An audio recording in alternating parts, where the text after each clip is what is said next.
बिस्मिल्लाहिर्रहमानिर्रहीम अस्सलाम वालेकुम वरहमतुल्लाहि वबरकातुहू। अल्लाहुम्मा सल्लि अला मुहम्मद व आले मुहम्मद रब्बि इश्रह ली सदरी वयस्सिर ली अमरी वहलुल उक़दतम मिन लिसानी यफ़क़हू क़ौली आमीन। ख़वातीन हज़रात, आप देख रहे कुतुब ऑनलाइन और मैं हूँ बिलाल कुतुब। और आज का और कल का यानी कि जुमेरात और जुमा हमने दिल आपकी कॉल्स के लिए रखा हुआ है और आपकी कॉल्स को सुन के जो भी हस्ब तौफ़ीक हो कोशिश करते हैं कि आपसे बात की जा सके, गाइड किया जा सके। और इस बात को मैंने अपने मेहमानों से सीखा है कि मशवरा देना जो है वो अमानत है और ईमानत के अंदर पूरी ईमानदारी और पूरे इल्म के ज़ोर पे आपको बात करनी चाहिए। हमारे साथ हमेशा की तरह इंतहाई शफ़ीक जो कि कम आते हैं, वो कोई ना कोई उनके पास इंतहाई संजीदा किस्म का उज़र होता है जिसके ऊपर मुझे बिल्कुल भी यकीन नहीं होता। शाम भाई अस्सलाम वालेकुम।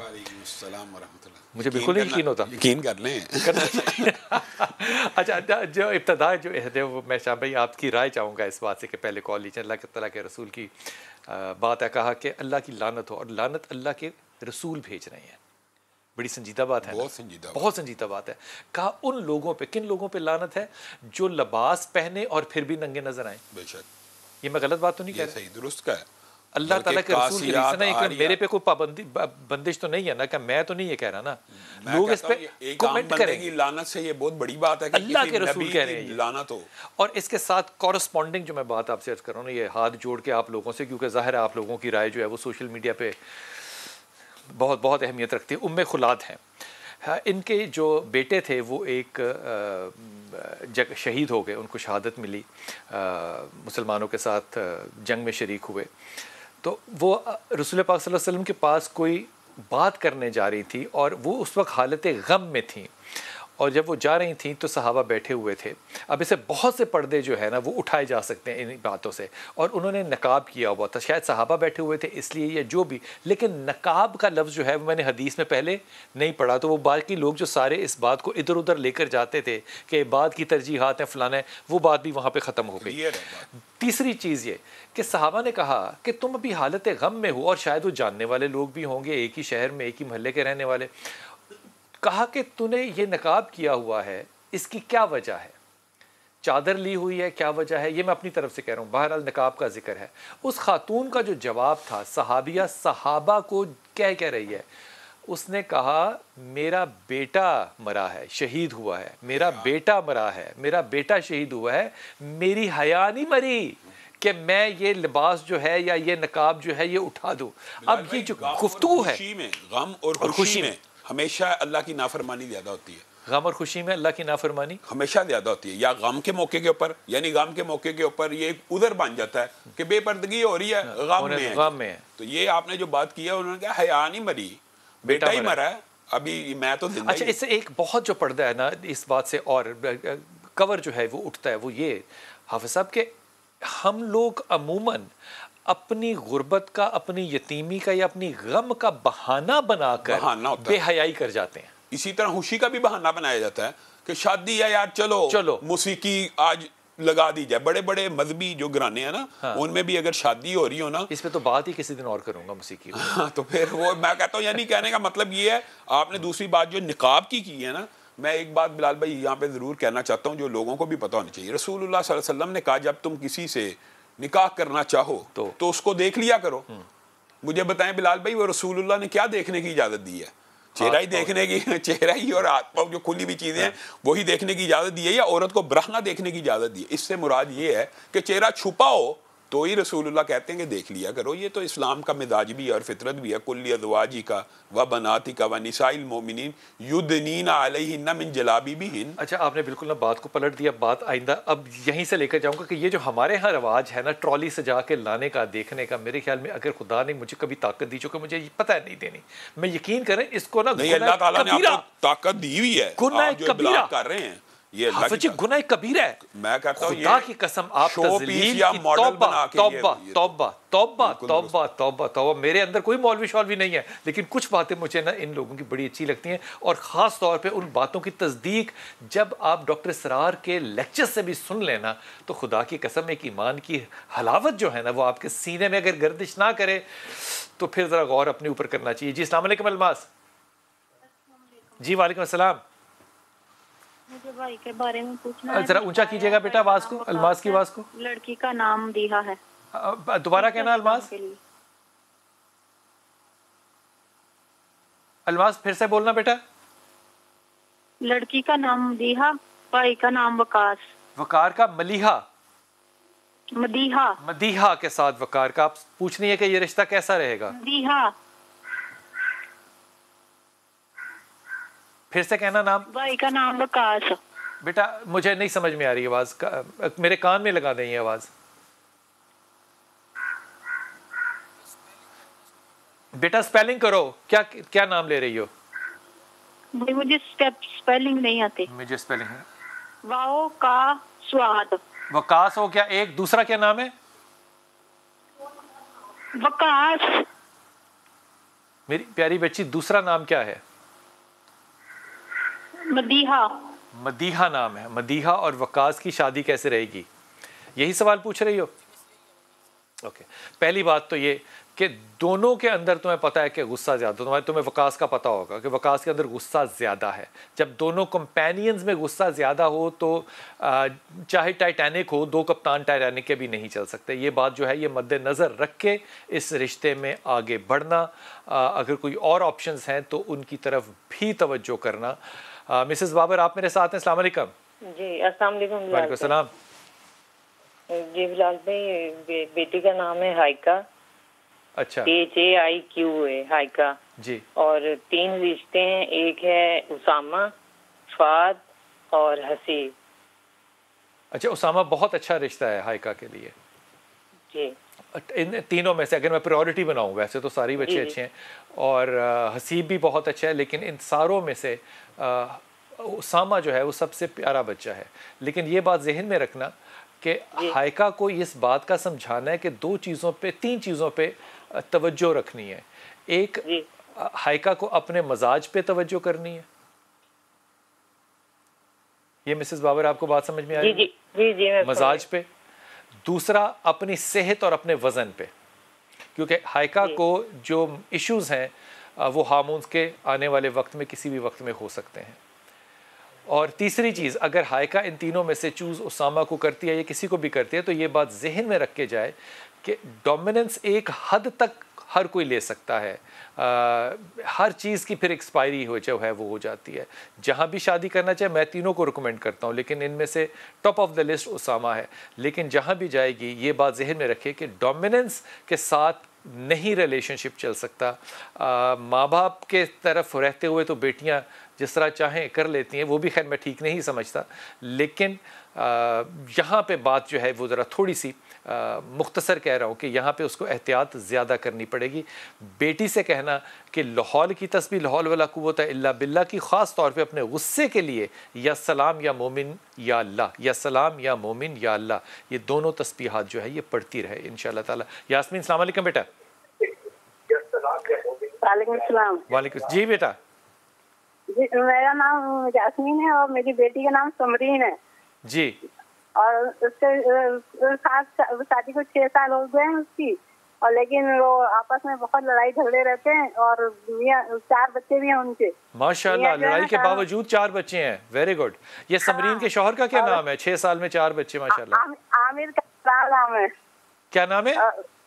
आमिर कामरान। आमिर कामरान। तो आमिर में क्या क्या बुराई है जो कि बेटी को लगता है कि लड़ना बड़ा जरूरी है?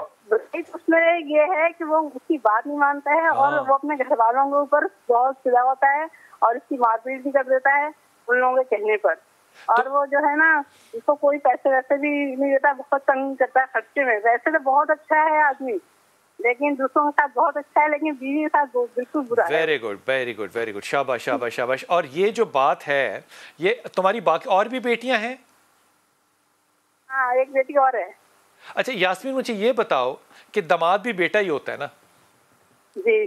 तो क्या इस तरह से अपने दामादों की खबरें रखना या बेटियों को इनकरेज करना इस बात पे क्या ठीक है? 4 बच्चे हैं, वो सबको अफोर्ड कर रहा है, 5 रूहों को अफोर्ड कर रहा है वो, तो वो हुक्म नहीं मान रहा। ये एतराज कैसे यास्मीन होना चाहिए एक बेटी का?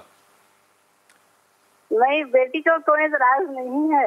हाँ। लेकिन ये होता है कि वो बाल वक्त उसकी जो घर वाले हैं, सारे घर वाले साथ में रहते हैं, तो उनके कहने पर वो उसकी मतलब जो बीवी का दर्जा होना चाहिए वो नहीं देता है। वो दर्जा क्या क्या होना चाहिए? दर्जा मतलब ये कि जो जिस तरह से ख्याल रखता है मतलब कि उसको तंग करता है पैसा वैसों में नहीं तंग करता। किसने कहा है? 4 बच्चे वो पाल रहा है, 5वीं बीवी पाल रहा है।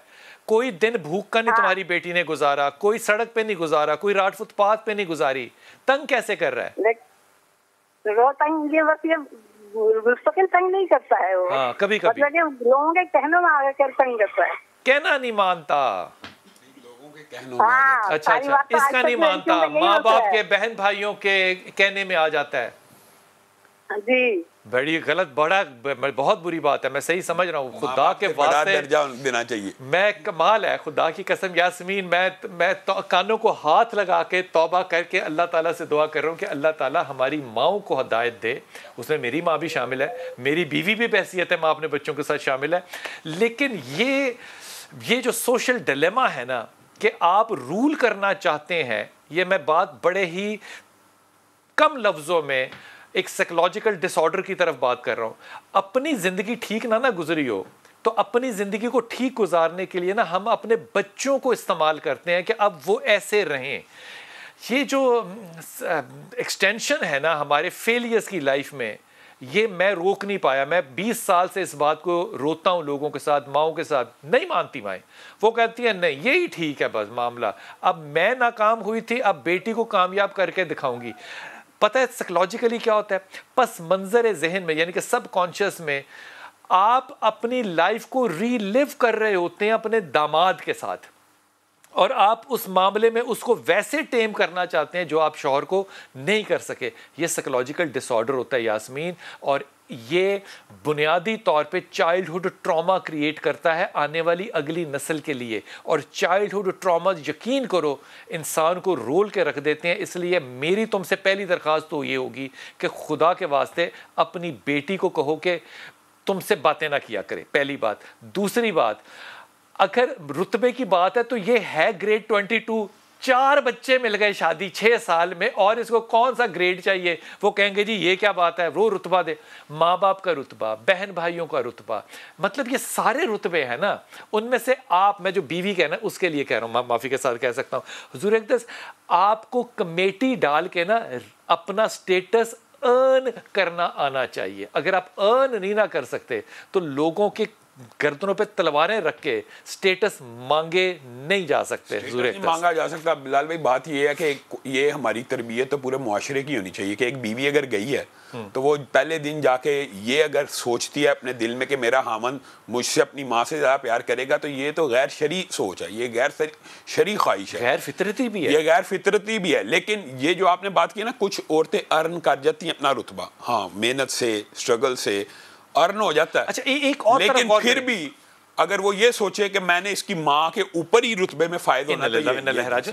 वो जो खवातीन थी जो कंबाइंड फैमिली में जाके ये समझती थी कि हमारा लेवल ऑफ सिक्योरिटी ज्यादा है, मैं सिर्फ खामद के साथ नहीं हूँ, मुझे प्रोटेक्ट करने के लिए माँ भी है, बाप भी है, नंद भी है, जेठ भी है, फलाना भी है, ढिमकर, तो वो उसकी लेवल ऑफ सिक्योरिटी ज्यादा। लाल भाई, जो कंबाइंड फैमिली में रहता है ना, उसके ऊपर आपको पता है जुल्म और तशद्दुद के इम्कान बहुत कम होते हैं।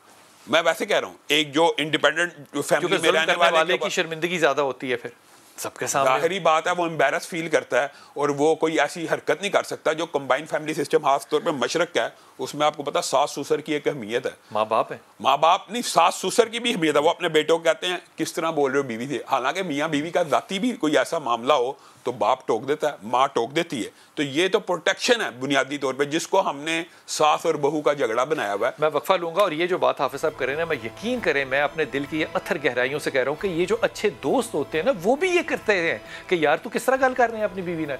ये इंटरफेरेंस नहीं है, ये उस औरत का कमाया हुआ वो मकाम है जो उसने बाकी लोगों के दिलों में लिया है। अगर माएँ ही इस मकाम को ना पहचाने तो बेटियों ने और बेटों ने कैसे पहचाना है? वक्फा लेते हैं, वापस आते हैं।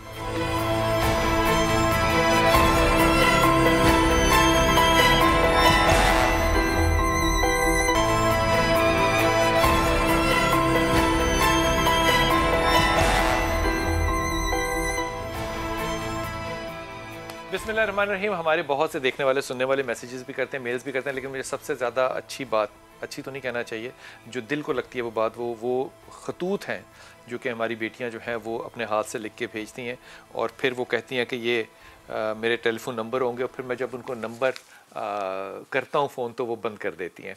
ये मेरी बेटी का मुझे नहीं पता नाम क्या है, लेकिन वो कहती है कि मैं 294 किलोमीटर दूर बैठी हुई हूँ और 2 साल से कॉल मिला रही हूँ और कॉल नहीं मिल रही। तो मेरी प्यारी बेटी, हम आपको तकरीबन इस वक्त आधे घंटे से कॉल कर रहे हैं और आपके दोनों नंबर जो आपने लिखे हैं वो बंद कर दिए हुए हैं। आपने जो इसमें दरख्वास्त की है वो दरख्वास्त बहैसियत फ़र्द मुझे बिल्कुल एब्सोल्युटली एक्सेप्टेबल है। आप इस बात पे ना डरिए कि यतीमों के माँ बाप, यतीम जो होते हैं वो दुनिया में तन्हा होते हैं। आप 300 किलोमीटर दूर हैं। मैं फिर आपको आपके ख़त पे, जबकि आपके टेलीफोन नंबर भी बंद हैं, आपने जो कहा है कि मैं ये कर सकती हूँ और मैं वो चीज़ जो है वो आपको मुहैया करने के लिए आपके शहर में जहाँ भी आप हैं वो 100% तैयार हूँ। अगर वो आपके रिस्क का ज़रिया बन जाएगा तो बैसियत एक बड़ा भाई, बैसियत बाप, बेटा मैं आपके लिए बिल्कुल करने को तैयार हूँ इंशाअल्लाह ताला। जी अस्सलाम वालेकुम। एबटाबाद, अस्सलाम वालेकुम। अस्सलाम वालेकुम। जी हेलो, अस्सलाम वालेकुम। जी वालेकुम अस्सलाम। जी फरमाइए बेटा। जी बिलाल भाई, मैं बात कर रही हूँ। मैंने अपना नाम कॉन्फिडेंशियल रखा हुआ है। फरमाइए फरमाइए। 6 साल से कॉल मिला रही हूँ। बस खुशकिस्मती से मुझे आज आपसे राब्ता मेरा हो रहा है। सलामत रहो मेरा पुत्र, हुक्म। जी मेरा मसला इस तरह से है, मेरा घर में बस परेशानियाँ कुछ इस तरह से है कि बीमारियाँ बहुत ज्यादा है ना। मेरे खावन भी बीमार रहते हैं मोस्टली, मेरी 2 बच्चियाँ हैं, वो भी, उनकी सेहत के भी इश्यूज होते हैं। मैं खुद डायबिटिक हूँ। तो अभी ये हालात हैं कि मेरे खावन जो हैं वो, उनसे तो 4 साल पहले उनके जो बड़े भाई हैं, बाय वायोलेंस उन्होंने जायदाद छीन ली थी। फिर मैंने पावर ऑफ अटॉर्नी लेके, क्योंकि मेरे खावन एपिलेप्टिक हैं तो वो खुद भी केस लड़ नहीं सकते थे ना, फिर मैंने केस लड़ा। तो वो लड़ने के बाद बड़ी मुश्किलों से मुझे जो है अपना हक पूरा तो नहीं मिल सका, लेकिन वहाँ पे जो कमेटियाँ तश्कील दी जाती हैं, मिसलती कमेटी उनका नाम होता है, उससे नामजद किया जाता है, वहाँ पे मैं गई तो मेरा अपना केस लड़ा। तो अल्हम्दुलिल्लाह थोड़ा बहुत मेरे हाथ में, वो आधे से भी कम रकम मेरे हाथ में आई। तो अब ये मसला है, मैं अभी तो परेशानी मैं आपको बता रही हूँ कि मेरे खामन जो है वो भाइयों की वजह से बहुत ज़्यादा परेशानी हम लोगों ने देखी है। इन लॉस की वजह से माइग्रेट होकर हम लोग यहाँ पे शिफ्ट हो गए हैं शहर में। तो यहाँ पे मेरा एक छोटा मकान है 3.5 मरले का। तो बिलादे में वो फरोख करना चाहती हूँ और फरोख करके अपना कोई और ऐसा सिस्टम शुरू करना चाहती हूँ कि मुझे किसी के आगे हाथ ना फैलाना पड़े, क्योंकि उस मकान की आमदन से बच्चों की जरूरियात जिंदगी और मेरे हस्बैंड हैं तो उनकी वो पूरी नहीं। आप क्या काम करना चाहती हैं बेटा? जी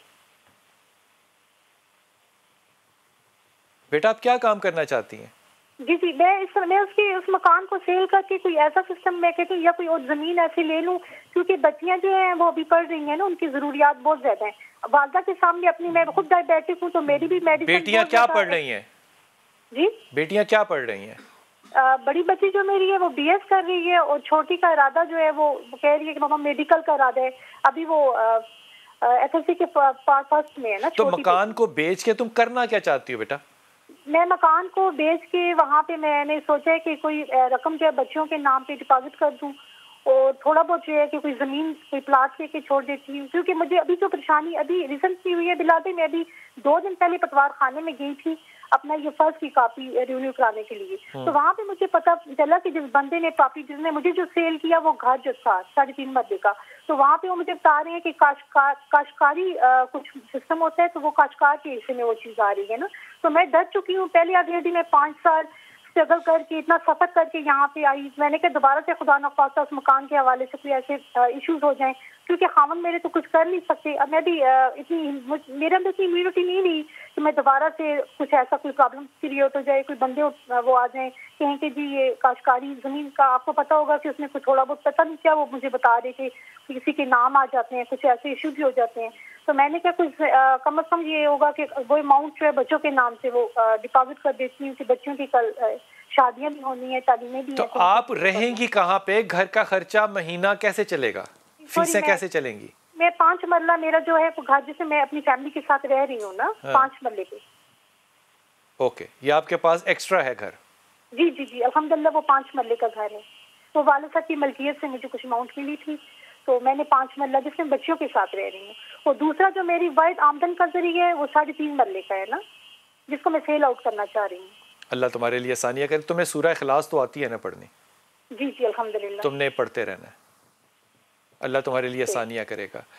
और दूसरी बात ये कि जब बेटियां होना तो उनके लिए देखो हाफिज़ जी, हम लोग हमेशा ये कोशिश करते हैं कि कुछ चीज़ें जो हैं वो बच्चों के लिए छोड़ के चले जाएं, तो वो जो छोड़ के जाते हैं वो फिर ये प्रॉब्लम होते हैं जो कि ये इनके वालिद भी छोड़ के, ससुर जो है वो छोड़ के गए, ये प्रॉब्लम है। आप इनको क्या मशवरा देंगे? लाल भाई, सबसे पहले जो बीमारियों का मसला ना, उसके लिए इनको सूरत फातिहा घर में कसरत से हामन मियाँ बीवी को पढ़नी चाहिए। और जहाँ तक शुगर का, डायबिटीज़ का ताल्लुक है, तो सूरत इसरा में एक आयत है, रब्बी अदखिलनी मुदखला सिद्की व अखरिजनी मुखरजा सिद्की वजालनी मिन लदुनका सुल्तान नसीरा। ये मैदे की, पेट की, यानी लबलबे की जितनी बीमारियाँ उस बतन की, ये उन सब के लिए बड़ा मुजर्रब वजीफ़ा। ये सूरत इसरा की आयत है। कितनी दफ़ा पढ़ना चाहिए? ये कसरत से पढ़नी चाहिए बिलाल भाई। कसरत से मुराद ये होती है जो 313 का अदद होता है ना, वो कसरत की इब्तिदा होती है। ठीक, कम से कम उतना तो पढ़ें, कम से कम उतना पढ़ना चाहिए। इंशाल्लाह अल्लाह ताला ज़रूर फजल करेगा, ये बात है। दूसरी बात है, जहाँ तक मशवरे का, जैसे आपने कहा इमानत है, तो मशवरतन इनको ज़रूर ये घर बेच के तिजारत में लगाना चाहिए। जो काश्तकारी कहते हैं, ये गुर्दवारी होती है प्रॉपर्टी में, कि जो काश्तकार होते हैं उनको कब्जा उनका माना जाता है। तो ये मुमकिन होता है ऐसे मसाइल। हम तो ये कहते हैं कि ये पाकिस्तान में ये मसले मसाइल हल होने चाहिए, ये फ़र्दों का।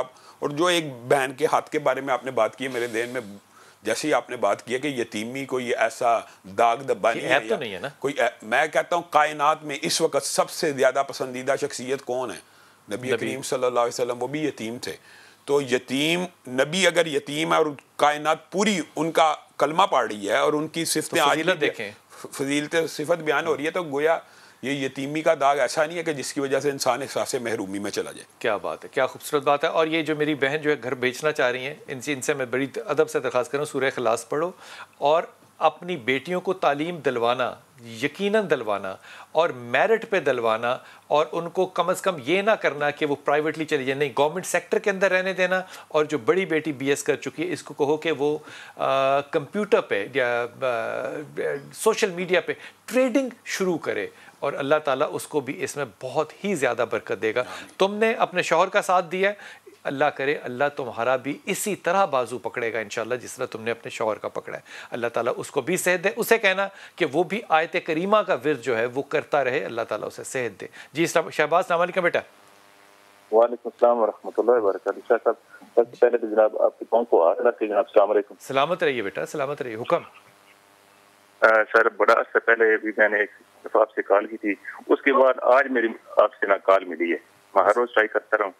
तो सर, सिर्फ दुआ के लिए मैंने कॉल किया कि आप मेरे लिए खसूसी दुआ कर दें कि अल्लाह सुब्हाना तआला मुझ पर रहम कर दे। आमीन सुम्मा आमीन या रब्बुल आलमीन, आमीन सुम्मा आमीन। हाफिज़ जी इसके लिए खुसूसी शहबाज भाई के लिए दुआ करें, अल्लाह ताला इनके ऊपर रहमतों का नज़ूल फरमाए। देखें उन्होंने जो जुमला बोला ना, अल्लाह मेरे पे रहमत करे, तो अल्लाह ताला की ये जो अल्फाज हैं रहमान और रहीम, अल्लाह ताला ने कुरान पाक की इब्तिदा यहाँ से किया बिस्मिल्लाहिर्रहमानिर्रहीम, और फिर सूरत फातिहा में दोबारा अल्हम्दुलिल्लाहि रब्बिल आलमीन अर्रहमानिर्रहीम। तो ये ऐसे नाम है कि जिनके ज़रिए से अगर अल्लाह से मांगा जाए, कुरान पाक यकीनन देता है, अल्लाह यकीन देता है। अल्लाह ताला इनके ऊपर अपनी रहमतों का नज़ूल फरमाए। और ये दुआ बड़ी जामे होती है बिलाल भाई। बंदा ये कि अल्लाह ताला मुझे फ़लाँ चीज़ दे, फ़लाँ चीज़ दे, फ़लाँ चीज़ दे, ये तो बंदा अपने गुमान के मुताबिक कह रहा है। और अल्लाह से बंदा ये कह रहा है अल्लाह मुझ पर रहम फरमा, तो अल्लाह की मर्जी है, फिर अल्लाह की मर्जी है कि रहम क्या है, और अल्लाह ताला जानता है कि रहमत क्या है। बुनियादी तौर पे कई दफ़ा ये होता है बिलाल भाई, इंसान ये समझता है कि ये मेरे साथ ज्यादती हो रही है, लेकिन हकीकत में ज्यादती नहीं होती। मसलन आप अपने बच्चे को वो आग में हाथ डाल रहे, थप्पड़ लगाते हैं, बच्चा ये समझता मेरे बाप ने मुझे मारा है, हालांकि उसका जो नतीजा था वो इस थप्पड़ से कहीं ज्यादा था, आग में जाने का।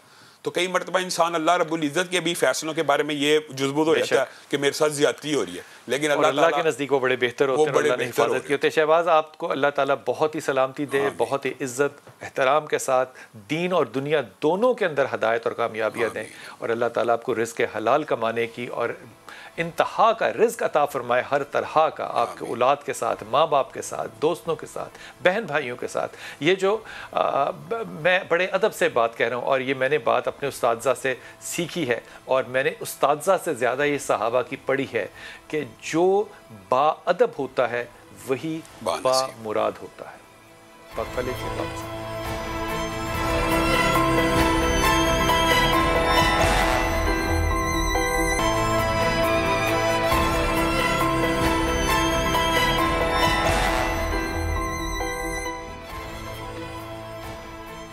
बिस्मिल्लाहिर्रहमानिर्रहीम। हाफ़िज़ साहब से बात जो है ना वो किसी वक्त में पूछूंगा ज़रूर, वरना इस पर पूरा प्रोग्राम करेंगे कि अल्लाह के रसूल जो है वो आपको हया के लिए कह रहे हैं, और हया ईमान की 70 शाखों में से अल्लाह के रसूल कह रहे हैं अगर एक शाख है तो अगर वो नहीं है तो बाकी भी सब बेकार है। लेकिन मिडल ईस्ट के अंदर, UAE के अंदर जो नए कवानीन आ रहे हैं उनके अंदर जो, मैं बेहयाई का लफ्ज़ नहीं इस्तेमाल करना चाहता, लेकिन वो बाकायदा बेहयाई से भी आगे जा चुके हैं, कानून साजी। तो फिर इन इस्लामी रियासतों का क्या मुस्तकबिल या फिर उम्मत का क्या नुक्ता नज़र इस पे होना चाहिए, इस पे ज़रूर प्रोग्राम करेंगे। जी अस्सलाम वालेकुम सिद्रा। जी वालेकुम अस्सलाम सर, कैसे हैं आप? जी अल्हम्दुलिल्लाह मेरे बेटा। सर एक तो मेरी वालदा की तबीयत काफ़ी दिनों से ख़राब है, क्या हुआ? उनके लिए दुआ कीजिएगा। अल्लाह ताला। और दूसरा शादी का मसला है, मैंने जितने लोगों से पूछा है वो कहते हैं बंदिश है आप पे। जी। कितनी उम्र है आपकी सिद्रा? मेरी 25। और आपको क्यों लगता है कि इस पे ऐसा है? सर मैंने सर रिश्ते वगैरह तो आते हैं, फिर होता नहीं है, बात नहीं बनती, कोई हमें अच्छा, तुम्हारी तालीम कितनी है पहले ये बताओ? मैंने M.Com किया है। माशाल्लाह, अच्छी तालीम। अब मुझे ये बताओ कि एज अ फीमेल एक खातून की हैसियत से तुम अपनी जजमेंट करो कि जो रिश्ते आते हैं वो क्यों नहीं आगे परसू करते। तुम अपनी जजमेंट दो, आउटसाइडर बन के, सिदरा बन के नहीं। मैंने तो किसी को जज नहीं किया, लेकिन मेरे पेरेंट्स ही आप तक जवाब देते हैं या कंसीडर करते हैं। वो क्यों नहीं करते, मैं ये पूछ रहा हूँ। चलो यूँ कर लेते हैं, वो क्यों नहीं करते कंसीडर? सर वो अभी कोई इतना खास वैसे रिश्ता नहीं आया, कोई होता है तो जिसकी तालीम कम होती है। हाँ। या फिर एक लड़के का आया था अभी। हाँ। वो अवैस उसका नाम था। हाँ। वो मतलब थोड़ा ड्रिंक वगैरह करता होगा शायद। ये कैसे पता चला? वो फैमिली नहीं था, भाई को पता था। अच्छा सिद्रा, तुम जरा गौर से पहले हाफिज जी का तज्जिया ले लेते, फिर इस पर बात करें। हाफिज जी, अगर ये पता चले कि वो इस तरह की कोई बुराई है तो फिर क्या तो करें? बिलाल भाई ज़ाहिर है फिर तो बुराई का ऐसे जो अगर वाकई असल में होता ही है, कज़न वगैरह आपस में फ्री होते हैं तो उस लाइफ में वो इकट्ठे कभी ऐसी बात हो गई है तो बहरहाल इस चीज़ से तो इज्तनाब करना चाहिए। लेकिन रिश्ता करना चाहिए कि नहीं? मैं ऐसे बंदे के साथ जो ड्रिंक करता हूँ, मेरा जाती अगर शहरी मशवरा पूछेंगे तो कतल नहीं करना चाहिए। बैंक में काम करता हूँ उसके साथ करना चाहिए। मैं अगर आप मुझसे जाती मशवरा लेंगे तो मैं तो आपको पता है इसको अंदर कहूँगा कि बिल्कुल नहीं करना चाहिए। लेकिन एक बात बहन ने जो की है ना, क्योंकि वो भी जंग है, ये भी हराम है। ये मैं कहता है बात वही आ गई फिर। सिर्फ शराब और खंजीर तो नहीं हराम, सूद भी हराम है, झूठ बोल के कमाई भी हराम है, झूठी कस्में खा के। तो ये सख्त बात नहीं हो जाती क्योंकि माशरे में तो ये अमूमी चीज हो गई? नहीं बिलाल भाई, इससे मतलब ये नहीं होता कि अगर कोई गुनाह आम हो जाए तो इंसान जरूरी है उसमें मुलव्वस हो जाए। नहीं, उसमें मुलव्वस होना क्या जरूरी है। लेकिन एक बात बड़ी है, हमें बिलाल भाई ये बात एड्रेस करने की जरूरत है। अब इनको किसी ने कहा बंदिश है। अब मसला ये है हमारे मुआशरे में, ये जो एक वहम की कैफियत पैदा होती है, बंदिश है। बुनियादी तौर पर बंदिश किस चीज़ को कहते हैं? गिरा लगाने को, बांधने को। तो अगर हम अपना, आप और मैं और सारे सामीन नादरीन इस बारे में गौर करें कि हकीकी बंदिश तो कई मरतबा इंसान अपने ऊपर खुद करवा रहा होता है। कैसे? रसूलुल्लाह सल्लल्लाहु अलैहि वसल्लम ने फरमाया, जब फजर की अजान होती है एक बंदा अगर उठ जाता है तो उसकी एक गिरा खुल जाती है। शैतान हर रोज 3 गिरे लगाता है। तो उठता है, एक खुल गई, वुदू शुरू किया, नमाज के लिए चल पड़ा, 2 खुल गई, नमाज पढ़ ली तो तीनों खुल गई। अब एक हमारी बेटी है या बहन है या भाई है, उसने 30 दिन हो गए फजर की नमाज ही नहीं पढ़ी, तो गिरा तो 90 गिरे तो उसको लग गई हैं, तो वो कैसे खुलनी है? तौबा से खुलनी है वो। यानी कोई अमल करेंगे तो बुनियादी तौर पे कई मरतबा ये नहीं होता कि किसी ने बंदिश की हो, इंसान के अपने अमाल की भी उसको सजा मिल रही होती है। तो बुनियादी तौर पे जब भी, जैसे ये आपसे एक तो दुआ का कह रही हैं अल्लाह ताला उनकी वालदा को शिफा भी दे, दूसरी बात यह जब आप किसी से रूहानी रहनुमाई या गाइडेंस लेना चाहते हैं तो उसकी पहली अव्वलीन शर्त यह है कि आप भी नमाजी हो। मैं ये बात अक्सर इसलिए कहता हूँ कि नमाज पहला इंसान को मुसलमान करने की चीज़ ही नमाज है। इस्लाम और कुफर में फ़र्क ही नमाज है। एक बंदा नमाज ही नहीं पढ़ता और वो ये चाहता है कि मेरी बंदिश भी खत्म हो जाए और मेरे पे जादू भी खत्म हो जाए, तो वो बड़ी मुश्किल बात है। ये जो दो बातें हैं ना, ये SOP के तौर पे, जैसे SOPs हैं, ये नमाज आपने पढ़नी है, आपने जब भी जिक्र अल्लाह का करना है तो आपने दुरूद अव्वल आखिर पढ़ना है। ये SOPs हैं, ये अगर मैं ना भी कहूँ तो ये SOPs हैं। लेकिन मैं बेटी आपको एक बड़े होने की हैसियत से कह रहा हूँ, अगर मैं इस जगह पे जज होता ना आपकी जगह, तो मैं ये जज करता कि वो बंदा बुनियादी तौर पे अपनी असल के अंदर कैसा है। वो क्योंकि असल के अंदर अपना ठीक है तो अल्लाह ताला गुनाह माफ़ करने वाला है। अल्लाह ताला से दुआ करो कि अल्लाह ताला उसके लिए हदायत का रास्ता खोले, और अगर मैं उसकी हदायत का ज़रिया बन सकता हूँ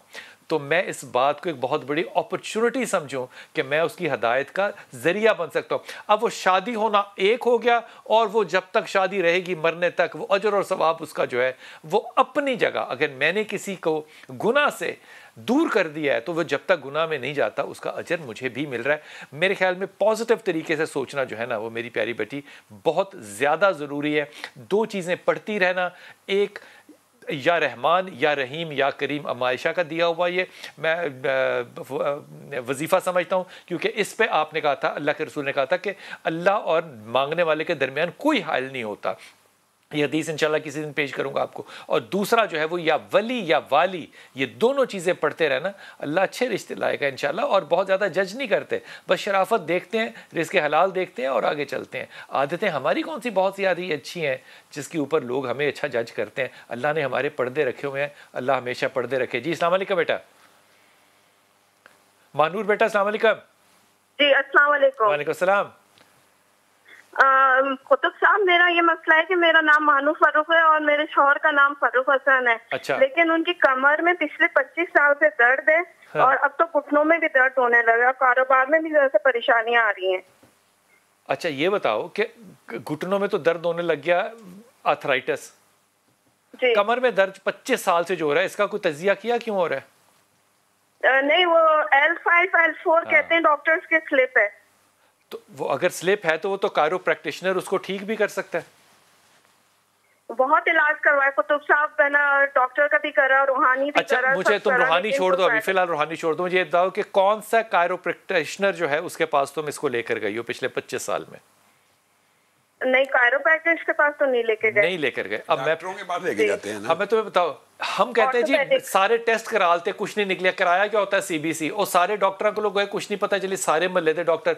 हर चीज का स्पेशलिस्ट होता है, हर चीज का स्पेशलिस्ट होता है। मैं तुम्हें ईमानदारी से कह रहा हूँ, मैं अपने आप को ना, मैं अल्लाह माफ़ी करे, मैं समझाने के लिए बात कह रहा हूँ, मैं अपने आप को ना बड़ा तुरहम खा समझता हूँ कि मैं एनालाइज कर लेता हूँ चीज़ों को। लेकिन जब बात आए ना फतवा देने की, तो वो फिर मैं इन्हीं को फ़ोन करता हूँ। ये जो सामने हजरत बैठे हैं, रागिब नईमी है, मैं उनको पूछता हूँ कि यार इस पर आप अपनी राय दें, फिर मैं राय दूंगा। वो स्पेशलिस्ट हैं इन मामलात के। जब तक आप स्पेशलिस्ट के पास नहीं जाते, 25 साल क्यों तकलीफ में गुजारे? ये L4 L5 जो है कायरो प्रैक्टिशनर, इसको 30 मिनट में अगर ठीक कर सकता है तो आपको जाना चाहिए था। लाहौर, कराची, फैसलाबाद, पिंडी, इस्लामाबाद, हर जगह कायरो प्रैक्टिशनर्स नेट पे देख लो मौजूद हैं। आपको सिर्फ डिस्टेंस ज्यादा करना है और वो स्लिप डिस्क अपनी जगह पे वापस चली जाएगी। अब इन चीजों की सर्जरी की भी जरूरत नहीं होती। भाई ये चीज बताने की जरूरत है कि आर्थोपेडिक में इसका इलाज नहीं है। ये बुनियादी तौर पे मोरो वालों के पास ही इलाज है, या और वो सारे कायरो प्रैक्टिशनर्स है जो पहलवान जिनको हम कहते हैं। जी बिल्कुल, उनके पास सर्जरी करने वाला जो है वो मामला वर्टेब्रा का बड़ा मुश्किल होता है। पाकिस्तान में बहुत कम ऐसे लोग हैं जो कि ये कर सकते हैं। मैं सबके ऊपर तो नहीं राय रखता, लेकिन ऑर्थोपेडिक सर्जन ये नहीं कर सकता। मिसाल के तौर पे वर्टेब्रा का सर्जन ऑर्थोपेडिक सर्जन से ज्यादा किसी और लेवल पर होता है। लेकिन मैं अदब से कह रहा हूं कि 25 साल तकलीफ से बेहतर था कि अगर आप गूगल कर लेती पिछले 15 साल में, तो मामला कितने ठीक हो जाते हैं। मियाँ से कहना कि हाथ रखे अपना सीधा अपनी कमर की जगह पे, दर्द की जगह पे, वहां पे आयत करीमा और सूरह फातिहा 21 दफ़ा पढ़े, अल्लाह उसको आराम ज़रूर देगा। लेकिन कायरो प्रैक्टिशनर का जो मैंने कहा है, इस काम को भी ज़रूर करो। इंशाअल्लाह ताला आपसे मुलाकात होगी कल। अस्सलाम वालेकुम व रहमतुल्लाहि व बरकातहू।